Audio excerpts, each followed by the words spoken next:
Hello नमस्कार प्यारे बच्चों, मैं राजा यादव स्वागत करता हूं आपका अपने यूट्यूब परिवार SWR ऑनलाइन क्लासेस में। तो कैसे चल रही है आपकी पढ़ाई? कैसे हो आप सभी? उम्मीद है आपकी पढ़ाई बेहतर चल रही होगी, आप सभी भी बहुत अच्छे होंगे। तो आज की वीडियो हम आपके लिए लेकर आ गए हैं चैप्टर नंबर 10 जो कि केमिस्ट्री का है, क्लास 12 जैवाणु, जो कि पूरा वन शॉट है। एक ही वीडियो में आज इस चैप्टर का निपटारा हो जाएगा, जिससे एक चैप्टर आज के बाद यह पूरा कह सकते हैं केमिस्ट्री खत्म हो जाएगी। ठीक है, अगर आप यहाँ से पढ़ के जाते हैं तो जितने नंबर के पेपर में आपको यह क्वेश्चन कह सकते हैं कि जैवाणु से आता है, पूरा का पूरा नंबर फंसेगा। ठीक है, तो आप चिंता नहीं करिए, जब तक आप हमारे YouTube channel SWR online classes पर हैं तब तक आपको कोई चिंता करने की बात नहीं है। हम गारंटी लेते हैं, हम आपको अच्छे नंबर से पास करवाएंगे। आप हमारे चैनल पर बस ऐसे बने रहें, जिससे आपको, अगर चैनल को सब्सक्राइब नहीं किया तो कर लीजिएगा, जिससे आपको वीडियो निरंतर प्रायः रोज मिलती रहेगी। ठीक है, आइए देखते हैं क्लास 12 केमिस्ट्री चैप्टर 10 जैवाणु वन शॉट 2025 का है। बस इतना पढ़ लीजिए, इस चैप्टर से जितना क्वेश्चन बनता होगा सारे क्वेश्चन बन जाएंगे। ठीक है, पहला क्वेश्चन क्या कह रहा है, देखिए, कार्बोहाइड्रेट की परिभाषा बताइए, अर्थात कार्बोहाइड्रेट को एक्सप्लेन कीजिए। ठीक है, तो क्या कह रहा है, कार्बोहाइड्रेट कार्बन, देखिए कार्बोहाइड्रेट कार्बन हाइड्रोजन, देखिए कार्बन हाइड्रोजन और ऑक्सीजन से युक्त पॉली, क्या होता है, पॉलीहाइड्रिक एल्डिहाइड या पॉलीहाइड्रिक कीटोन होते हैं। अर्थात या पॉलीहाइड्रिक एल्डिहाइड या तो पॉलीहाइड्रिक कीटोन होते हैं, जिसे क्या कहते हैं, जिसे हम बोलते हैं कार्बोहाइड्रेट। ठीक है, तो आप कार्बोहाइड्रेट आपको पता चल गया होगा। ठीक है प्यारे स्कूलों, अब आइए देखते हैं दूसरा नंबर क्वेश्चन क्या कह रहा है। कह रहा है ग्लूकोज की निर्माण की विधि तथा रासायनिक गुण बताइए। तो ग्लूकोज का निर्माण कैसे होता है, उसकी क्या बताना है, विधि बताना है, निर्माण की विधि बताना है, और क्या लिखना है, रासायनिक गुण भी लिखना है। तो ग्लूकोज का निर्माण की विधि, जैसे कि आपको पता है ग्लूकोज का निर्माण कैसे होता है, तो ग्लूकोज का निर्माण ऐसे होता है, C12H22 और 612H22 होता है ना। फिर इसमें जब हम H2O से किसके साथ, H2O से क्रिया करा देते हैं तो क्या होता है, C6H12O6 प्लस C6H12 क्या होता है, H12O6 बन जाता है, जिससे ग्लूकोज का निर्माण हो जाता है। अर्थात ग्लूकोज और फ्रक्टोज का भी निर्माण इसी प्रकार होता है। एक को हम बोलते हैं ग्लूकोज और दूसरे को हम क्या कहते हैं, दूसरे को हम बोलते हैं फ्रक्टोज। यहाँ आप लिख लीजिएगा, इसको बोलते हैं ग्लूकोज, ठीक, इसको बोलते हैं फ्रक्टोज। ठीक है, स्पेलिंग गड़बड़ होगी तो लिख लीजिएगा आप। फिर देखिए प्रयोगशाला विधि। अब आइए इसकी हम प्रयोगशाला विधि देखते हैं और इसको समझने की कोशिश करते हैं। क्या कह रहा है, गन्ने की शर्करा को एथिल एल्कोहल, गन्ने की शर्करा को, यानी जो गन्ना का शर्करा होता है, गन्ने से ही चीनी बनती है और गन्ने से ही गुड़ बनता है। तो गन्ने में जो शर्करा पाई जाती है उस शर्करा को एथिल एल्कोहल तथा तनु हाइड्रोक्लोराइड अम्ल के उपस्थिति में, हाइड्रोक्लोराइड यानी HCl, हाइड्रोक्लोराइड की उपस्थिति में जल के अपघटन कराने पर, किससे, जल में उपस्थिति में जल से, यहाँ लिख लीजिएगा, जल से अपघटन कराने पर ग्लूकोज व फ्रक्टोज का निर्माण होता है। आइए हम आपको समझाते हैं। जैसे हमने अभी देखा C12H22O6 है, इसको जब हम जल के साथ क्या कराएंगे, किसके साथ, जल के साथ तनु HCl और C2H5OH के साथ क्रिया कराएंगे, यानी कह सकते हैं मेथिल एल्कोहल के साथ क्रिया कराएंगे, या तो सॉरी मेथिल नहीं, एथिल एल्कोहल के साथ क्रिया कराते हैं, तो यहाँ देखिए ये ग्लूकोज और फ्रक्टोज में विभक्त हो जाता है। इसे ही क्या कहते हैं, इसे बोलते हैं ग्लूकोज की प्रयोगशाला विधि। आइए देखते हैं दूसरा नंबर क्या कह रहा है, स्टार्च के अम्लीय जल अपघटन द्वारा तो आप देखिए ग्लूकोज का निर्माण किस प्रकार देखते हैं, तो ग्लूकोज का निर्माण जल के अपघटन द्वारा देखते हैं। किसके द्वारा, स्टार्च के अम्लीय जल अपघटन द्वारा देखते हैं। तो स्टार्च का अम्लीय जल अपघटन कराने पर ग्लूकोज प्राप्त होता है। जब स्टार्च का हम क्या करा देते हैं, स्टार्च होता है जो, उसका अम्लीय जल अपघटन कराने पर ग्लूकोज प्राप्त होता है। अर्थात जो स्टार्च होता है जब उसको हम अम्ल के साथ क्या कराते हैं, अपघटन करा देते हैं, तो वो किसमें टूट जाता है, तो ग्लूकोज मतलब कह सकते हैं बन जाता है। जैसे स्टार्च, देखिए स्टार्च का सूत्र आपको पता है C6H10O5, C6H10O5। और क्या है, मान लीजिए N कोई एक प्रकार का अम्ल होता है, कोई भी मान लीजिए जैसे HCl मान लीजिए, ठीक है, कोई सा भी एक अम्ल है जिसको हम मान लीजिए N से प्रदर्शित करते हैं। तो स्टार्च को अम्ल के साथ और जली देखिए क्या कर रहा है, अम्लीय जल अपघटन के साथ, तो अम्ल के साथ जल अपघटन कराने पर किसमें टूट जाता है, तो यह ग्लूकोज में टूट जाता है। तो ये कैसे, ये क्या हो जाएगा, अम्लीय ग्लूकोज हो जाएगा। कौन सा अम्ल हो जाएगा, अम्लीय ग्लूकोज हो जाएगा। अर्थात कह सकते हैं हमें ग्लूकोज क्या हो जाएगा, हमें ग्लूकोज प्राप्त हो जाएगा। तो इसे ही क्या कहते हैं प्यारे रसगुल्लों, इसे ही कहते हैं हम क्या, स्टार्च के द्वारा अम्लीय स्टार्च के अम्लीय जल अपघटन द्वारा। तो हम ग्लूकोज कैसे प्राप्त करेंगे, तो स्टार्च को अम्ल के साथ, जलीय अम्ल के साथ अपघटन क्रिया कराने पर हमारे पास ग्लूकोज प्राप्त होता है। इसे क्या कहते हैं, स्टार्च के साथ अम्लीय अपघटन। अब आइए देखते हैं रासायनिक गुण। इसका रासायनिक गुण देख लेते हैं, जिससे हमें यह पता चल जाएगा कि यह कैसे बन के तैयार होता है। तो ब्रोमीन तथा जल की उपस्थिति में, किसके साथ, ब्रोमीन जल की उपस्थिति में ग्लूकोज का, ब्रोमीन जो होता है वो ब्रोमीन जल होता है। उसी प्रकार जिस प्रकार अभी हमने यहाँ पर अम्लीय जल देखा, उसी प्रकार यहाँ पर ब्रोमीन जल होता है। तो ब्रोमीन जल की उपस्थिति में ग्लूकोज का ऑक्सीकरण जब कराते हैं, ऑक्सीकरण कराने पर ग्लूकोनिक अम्ल प्राप्त होता है। अर्थात जो ग्लूकोज का सूत्र क्या होता है, सी क्या होता है, CHOCH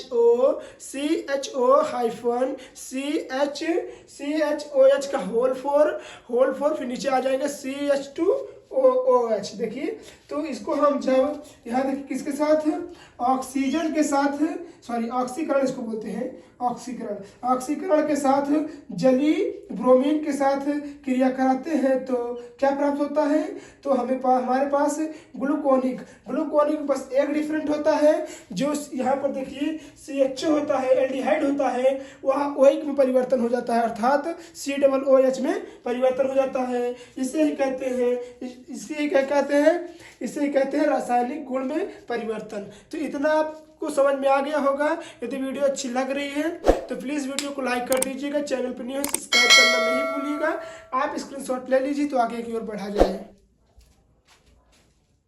तो प्यारे रसगुल्लों, अब आइए देखते हैं दूसरा पॉइंट क्या कह रहा है अपचयन। क्या कह रहा है, अपचयन किसे कहते हैं, आइए देखते हैं। तो निखिल की उपस्थिति में, निखिल नहीं निकिल, जिसको हम NI से दर्शाते हैं उसको क्या बोलते हैं, निकिल। तो निकिल की उपस्थिति में ग्लूकोज का अपचयन कराने पर, किसका, ग्लूकोज का अपचयन कराने पर सर्बिटल प्राप्त होता है। क्या प्राप्त होता है, तो निकिल की उपस्थिति में ग्लूकोज का अपचयन जब कराएंगे हम तो क्या प्राप्त होगा, सर्बिटल प्राप्त होगा। यानी सर्बिटल एक प्रकार का यौगिक होता है, वो प्राप्त होता है।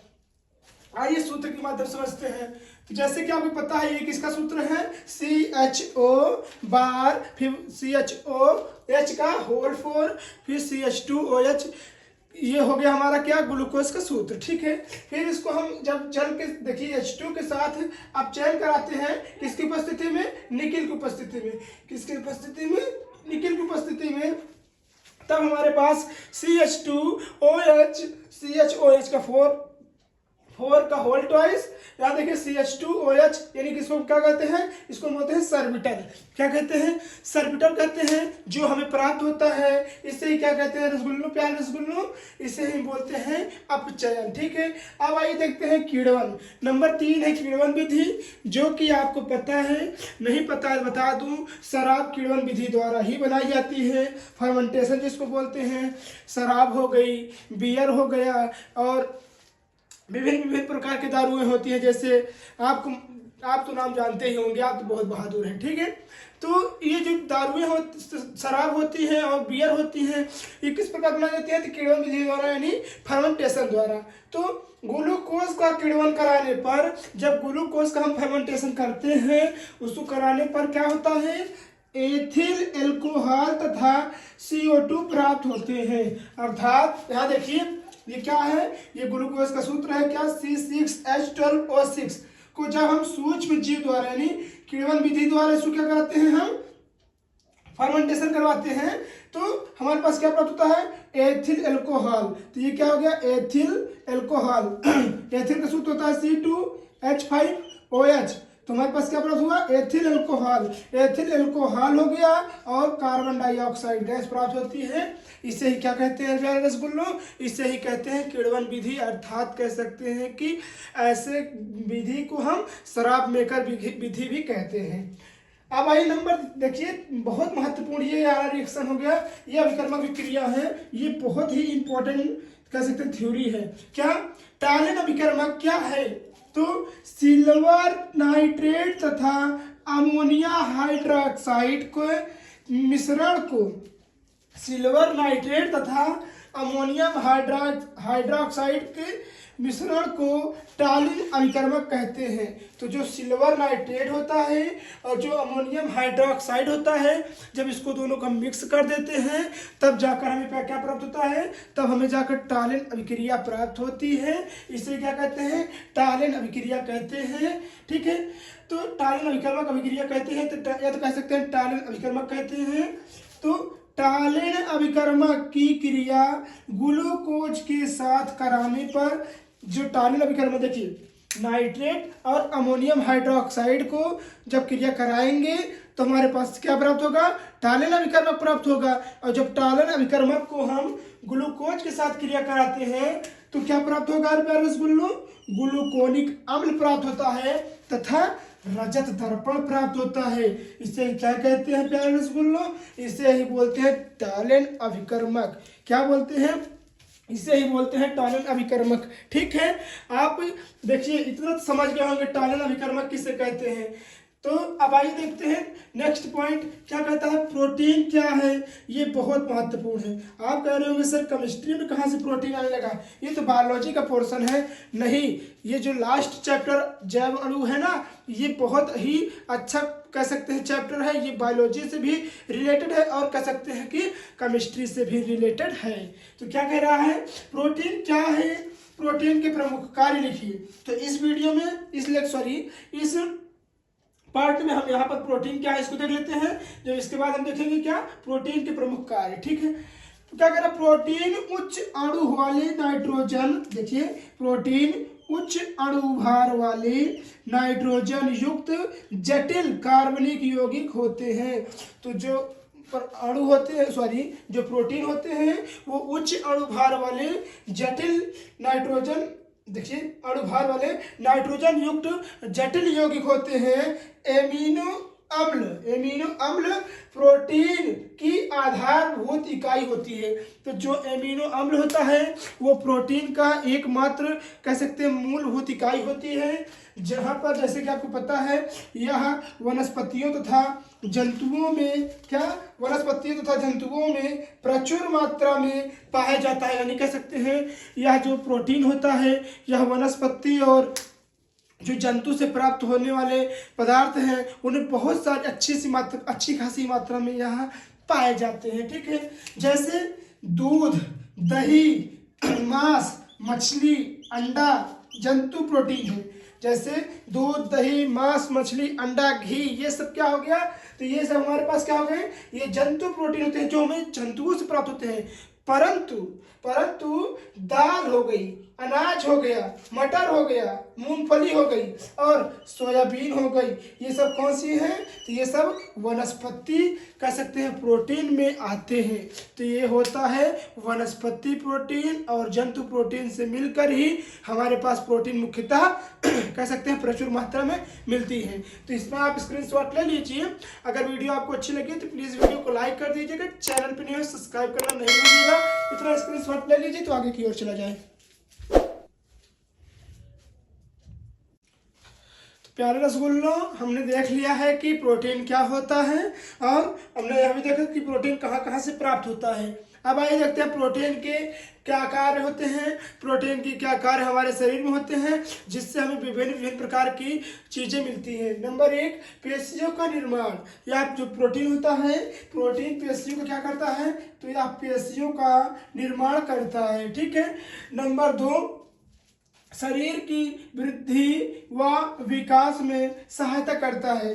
तो अगर प्रोटीन ना हो तो बच्चे की, या कह सकते हैं कि जो इंसान होता है उसकी हाइट रुक जाती है, वह बढ़ता नहीं है। और कह सकते हैं कि उसकी जो वृद्धि होती है, उसका बौद्धिक क्षमता होती है, उसका विकास, जो बौद्धिक क्षमता होती है उसका विकास नहीं हो पाता है। अर्थात प्रोटीन हमारे लिए कितना महत्वपूर्ण है आप यहाँ से अंदाजा लगा सकते हैं।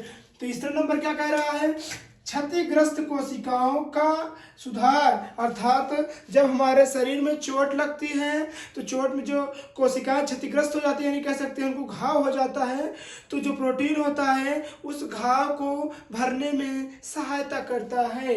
नंबर 4, एंजाइम तथा हार्मोन्स का संश्लेषण, यानी कह सकते हैं कि जो एंजाइम होता है और हार्मोन्स होता है उसको यह उत्पन्न करने का भी काम करता है। कौन, तो प्रोटीन। प्रोटीन बहुत ही महत्वपूर्ण क्रिया होती है जो कि हमारे शरीर में विभिन्न विभिन्न प्रकार तरीकों से उत्पन्न होकर हमारे शरीर की रक्षा करता है, प्रतिरक्षा करता है और कह सकते हैं कि ऊर्जा भी देता है।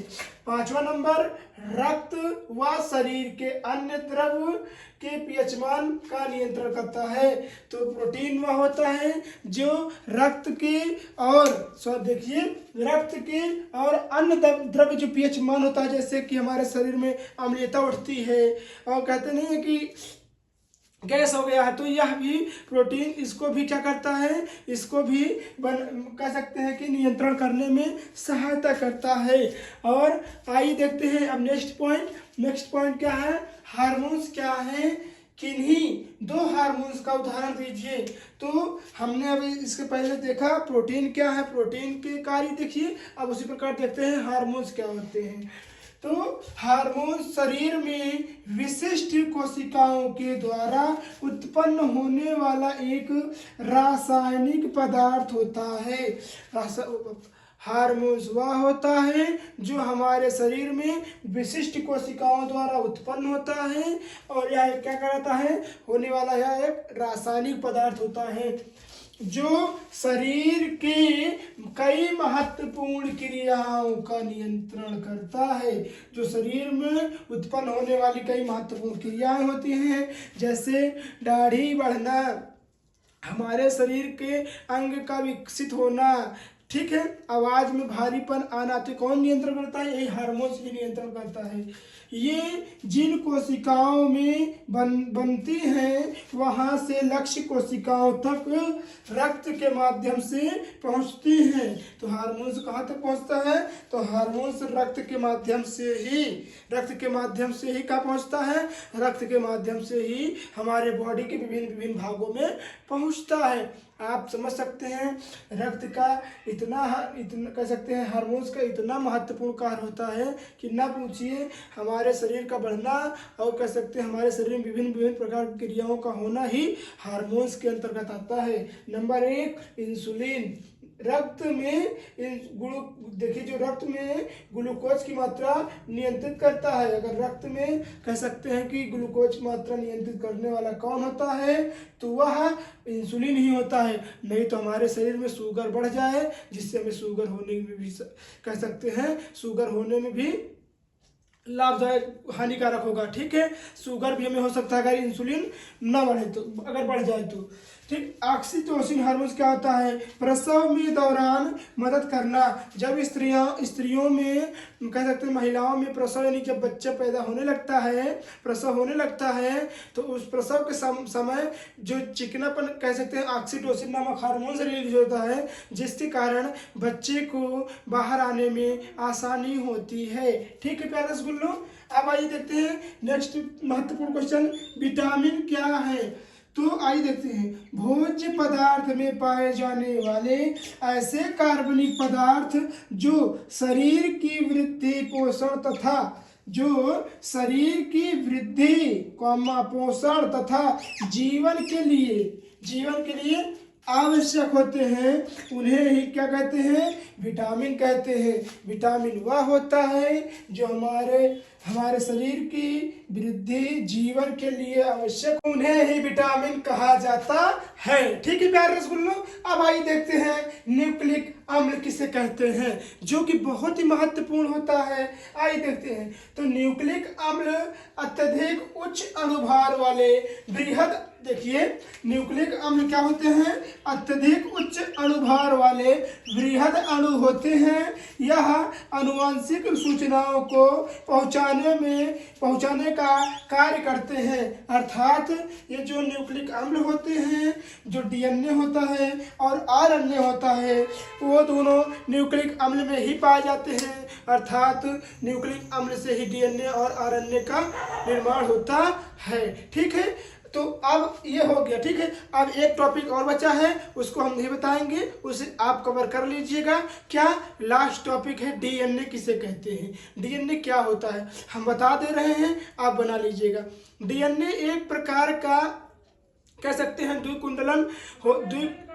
डीएनए एक प्रकार का द्विकुंडलन यौगिक होता है, जिसमें कह सकते हैं डीऑक्सीराइबोस न्यूक्लिक अम्ल पाया जाता है। इसका फुल फॉर्म होता है जो कि हमारे शरीर में पाया जाता है। यह आनुवंशिक पदार्थ को एक स्थान से दूसरे स्थान, यानी एक पीढ़ी से दूसरी पीढ़ी तक भेजने में सहायता होता है। यह एक आनुवंशिक पदार्थ होता है। इसके जो बीच की दूरी होती है 20 एंगस्ट्रॉम होती है, तथा जो इसकी लंबाई होती है 3.4 एंगस्ट्रॉम होती है। ठीक है, 3.4 एंगस्ट्रॉम 3.4 एंगस्ट्रॉम होती है। और जो इसकी खोज किसने की था, तो इसकी खोज मिस्टर जी ने किया था। ठीक है, और इसको अलग कौन किया था, तो इसको अलग वाटसन एवं क्रिक जी ने किया था। ठीक है, इतना आप याद रखिएगा। और हमारे क्वेश्चन में ये भी क्वेश्चन पूछ सकता है हमारे पेपर में कि डीएनए जो होता है, डीएनए कहाँ पर, डीएनए को जो काटा जाता है और जोड़ा जाता है, तो डीएनए को जब काटते हैं तो उसमें कौन सा एंजाइम होता है, तो उसमें होता है एंडोन्यूक्लियस एंजाइम होता है। और जो जोड़ने वाला होता है उसे क्या कहते हैं, उससे हम बोलते हैं लाइगेज नामक एंजाइम डीएनए को जोड़ने में सहायता करता है। तो हमने आपको डीएनए बता दिया है। ठीक है, और प्यारे बच्चों, यदि वीडियो आपको अच्छी लगी हो तो प्लीज़ वीडियो को लाइक कर दीजिएगा। चैनल पे न्यू है तो सब्सक्राइब करना नहीं भूलिएगा। आप स्क्रीनशॉट ले लीजिए। आज की वीडियो में बस इतना ही। मिलते हैं किसी और मजेदार क्वेश्चन के साथ, तब तक के लिए धन्यवाद। जय हिंद, जय भारत। स्क्रीनशॉट ले लीजिए।